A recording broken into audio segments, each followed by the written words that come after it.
నా వయసు 14 సంవత్సరాలు. మీలాగే స్కూల్కి వెళ్ళే వయసు. కానీ నేను ఉదయం నుంచి సాయంత్రం వరకు హోటల్లో పాత్రలు తోముతూ ఉంటాను.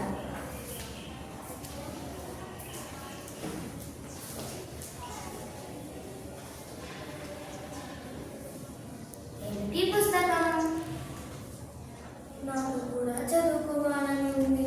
అందరు పిల్లల స్కూల్కి వెళ్ళాలని, టీచర్కి గుడ్ మార్నింగ్ చెప్పాలని, వాళ్ళలాగా స్కూల్ బెల్ మోగంగానే పరుగులు తీయాలని ఉంటుంది.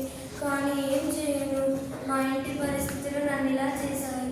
మా నాన్న బలహీనంగా ఉన్నాడు. మా అమ్మ చేతిలో పని లేదు. నేను చిన్నదానినైనా పని చేయాలి.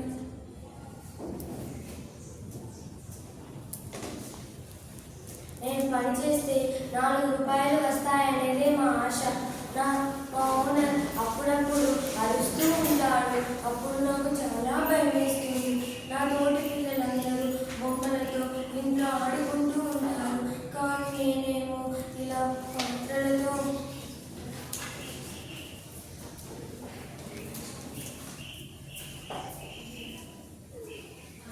మా చేతులు బరువులు మోసే చేతులు కావు, భావితరాల భవిష్యత్తు దిద్దే చేతులు. అలాంటి వారిని పిల్లలు ఎక్కడైనా పనిచేస్తూ కనిపిస్తే దయచేసి వారిని అడ్డుకోండి, వారిని స్కూల్కి పంపండి. బాల కార్మికత్వం నేరం. పిల్లలు పనిచేయడానికి కాదు, చదువుకోవడానికే పుట్టారు. ధన్యవాదాలు.